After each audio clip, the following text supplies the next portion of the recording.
Lia first saw Tunde on the bustling market day, when the village came alive with colors, music, and laughter.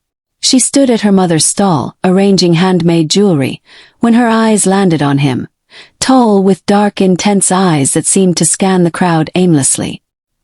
He wore a loose, cream-colored robe, his presence calm but captivating.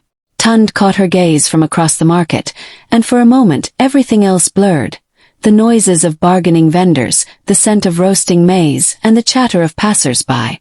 Their eyes locked, and something stirred deep inside both of them, a feeling neither had experienced before. Lia's heartbeat quickened as Tunde smiled at her, a warm, disarming smile that made her chest tighten. Without knowing why, she smiled back. It felt like the beginning of something, though she wasn't sure what.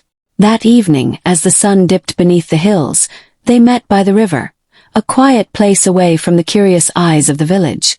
"I saw you at the market today," Tunde said, sitting beside her on the smooth riverbank.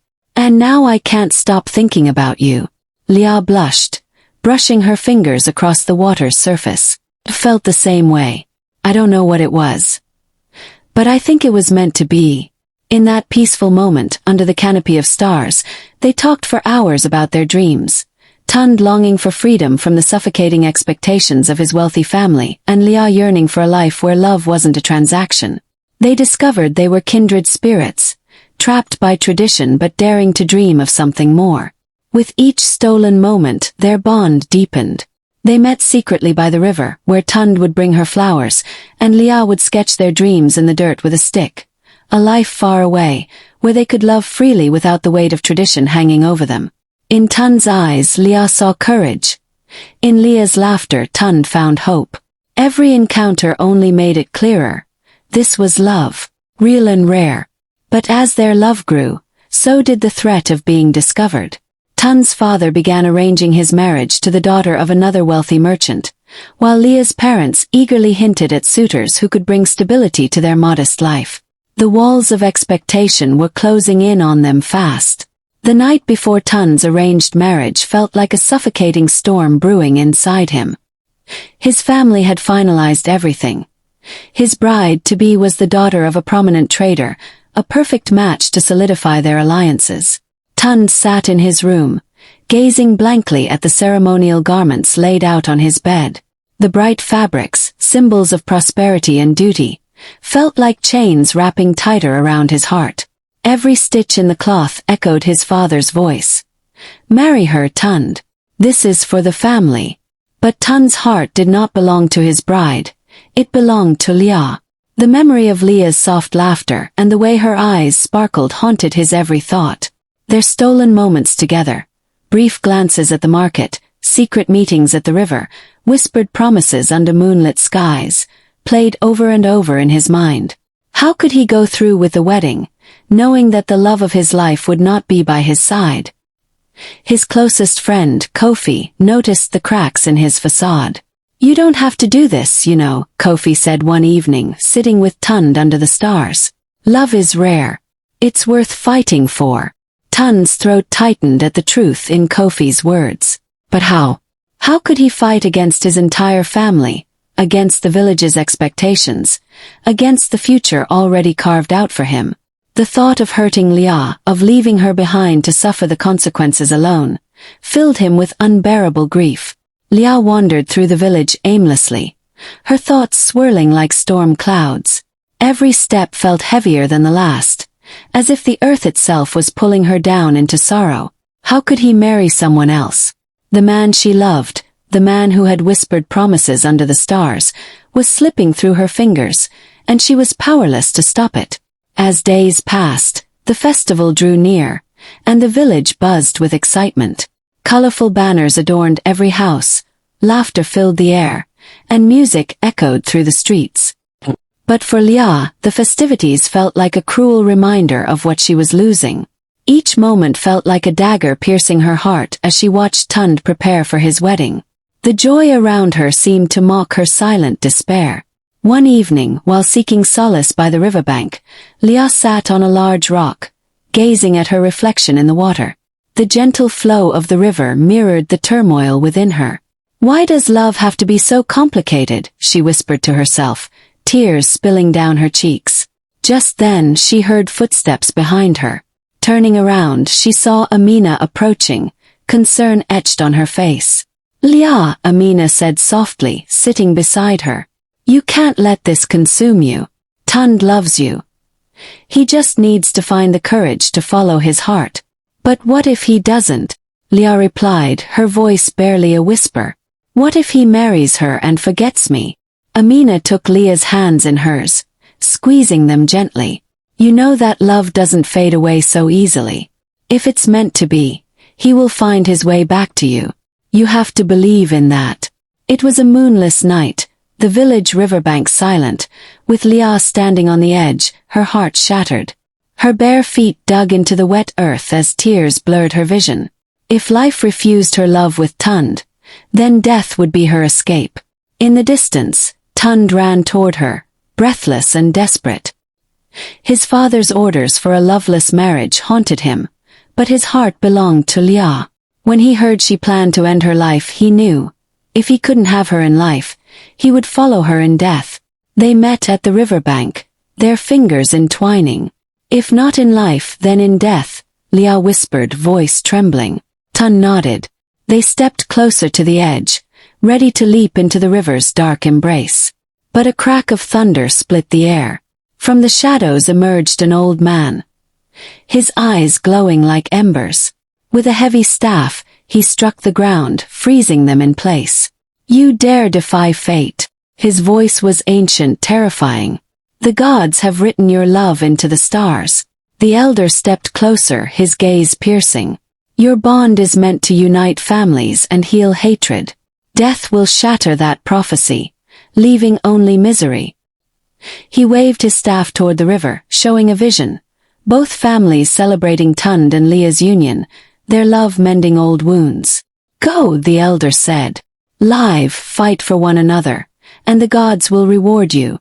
With a final strike of his staff, he vanished into the mist.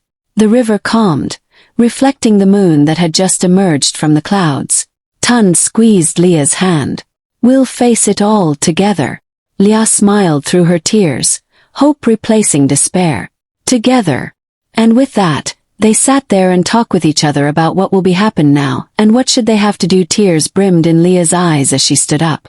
Tunde, we need to talk. I know, he replied, his voice heavy with emotion. I don't want to marry her, but my family. Your family doesn't have to decide your happiness. Lia interrupted, her voice trembling. What about us? What about everything we've shared?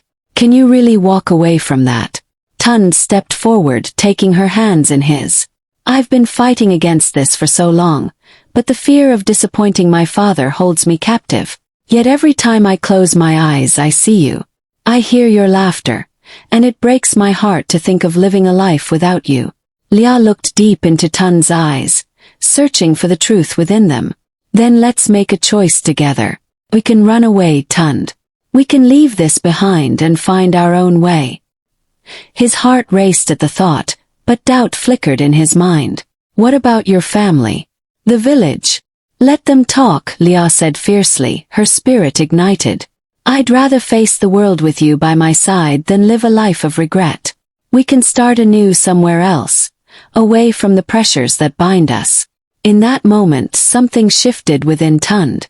The weight of expectation began to lift, replaced by the exhilarating possibility of freedom. You're right, he said, determination filling his voice. I can't marry her. I won't.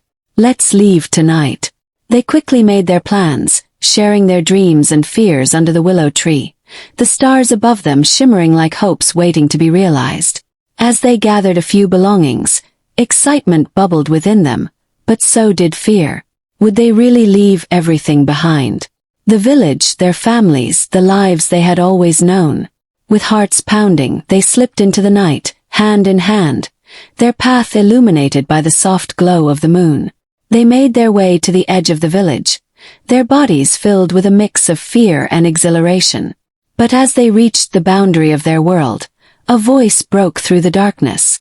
Tunde, Lia. It was Kofi, who had been searching for them, concern etched on his face. You can't just leave. What will happen to your families? You'll be putting them in danger. Tunde and Lia exchanged worried glances. We can't stay, Kofi, Tunde said, his voice firm. I refuse to sacrifice my happiness for a future dictated by someone else. Kofi's expression softened. I understand, but running away won't erase the consequences of your choice. Think of your families. They love you. Lia stepped forward, her heart racing. What choice do we have, Kofi? To live a life of regret. To follow paths that don't lead to happiness. She looked deep into Kofi's eyes, pleading. We're willing to face whatever comes next, as long as we have each other. Kofi sighed, torn between loyalty and friendship. Finally he nodded slowly. If you truly believe this is what you want, then I will support you. But promise me you'll stay safe. You both deserve happiness. With Kofi's reluctant blessing, Tunde and Lia continued on their journey, leaving behind the only home they had ever known. The road ahead was uncertain, but they had each other, and that was enough. Together, they traversed fields of wildflowers, climbed hills that overlooked the village, and walked towards an uncertain future filled with possibilities. As dawn broke, they reached a small town, vibrant and full of life. Here, the pressures of tradition felt distant, replaced by the promise of new beginnings. Tunde and Lia found a modest home and began to build their lives together. They took up work, learned the rhythms of their new community, and slowly started to carve a niche for themselves. Yet, the shadows of their past lingered. News of their departure spread through the village, stirring gossip and concern among their families. Tunde's father, furious at the disgrace, declared a search for his son and promised to punish anyone who harbored them. Lia's family, heartbroken by her absence, mourned the loss of their daughter, caught between sorrow and anger. But Tunde and Lia focused on their new life, drawing strength from each other. Each day brought challenges, yet they faced them hand in hand. They grew closer, forging an unbreakable bond as they navigated the complexities of love and commitment. Months passed, and the town began to feel like home. They made friends, celebrated local festivals, and found joy in the simple things. A shared meal, a sunset, a gentle breeze. But as time went on, the weight of their choices became harder to ignore. The fear of being discovered haunted their nights, casting a shadow over their happiness. One fateful evening, while Tunde worked at the market, a familiar figure emerged from the crowd. Kofi. Panic surged through Tunde, but Kofi approached him with a determined expression. I'm not here to bring you back, he said quickly. But your father is escalating the search. They're desperate to find you both. You need to be careful. Tunde felt a chill run down his spine. What do we do? Leave the town for a while. Go to the hills. It's safe there, Kofi advised. I'll cover for you. But you can't stay here much longer. Reluctantly, Tunde and Lia prepared to leave their temporary home once again, packing only the essentials. They ventured into the hills where the air was crisp and the stars shone brightly. For the first time in a long while, they felt a sense of peace away from the prying eyes of the village. Under the vast expanse of the night sky, they sat together, hearts racing with fear and love. What if we never return? Lia whispered, her gaze fixed on the stars. What if we have to keep running? Tunde turned to her, his expression resolute.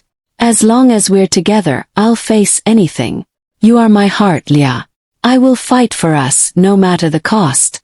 Just then, a rustle in the bushes caught their attention, and they tensed. Out from the shadows emerged a familiar figure. Amina. I had to find you, she said, breathless but smiling. I've been worried sick. I wanted to bring you news. What news? Tunde asked, his heart pounding. Your families are starting to understand the depth of your love. They're beginning to soften. They want to talk, Amina said. They miss you both. Lia's heart swelled with hope, but Tunde remained cautious. Are you sure? After everything? Yes. It will take time, but they love you, Amina insisted.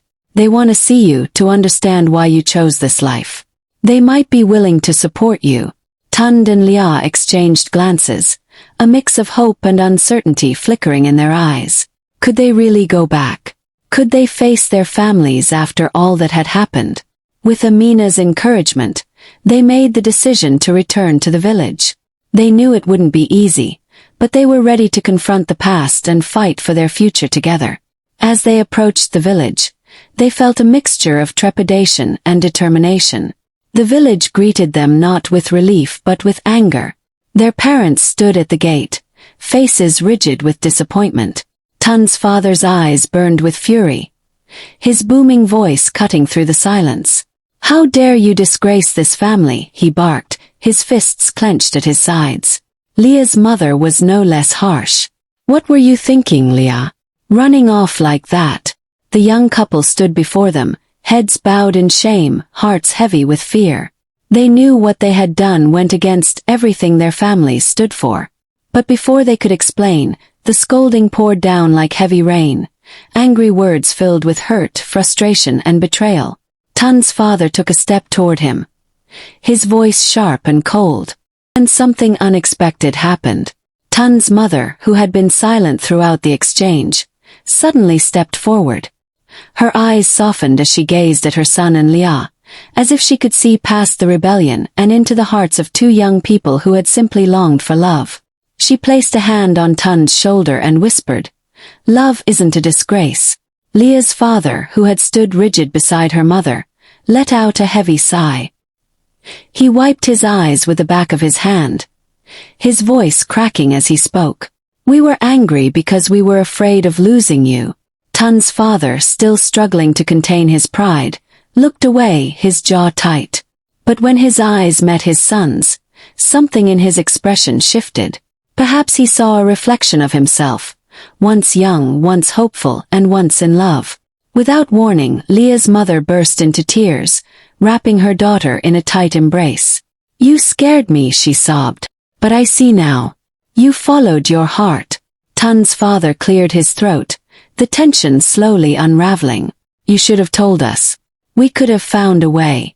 Tunde smiled through his tears, pulling Lia closer. "We didn't think you'd understand." For a moment, the only sound was the gentle rustling of the wind, carrying away the remnants of anger and replacing it with forgiveness. Tunde's mother smiled, her eyes wet with tears.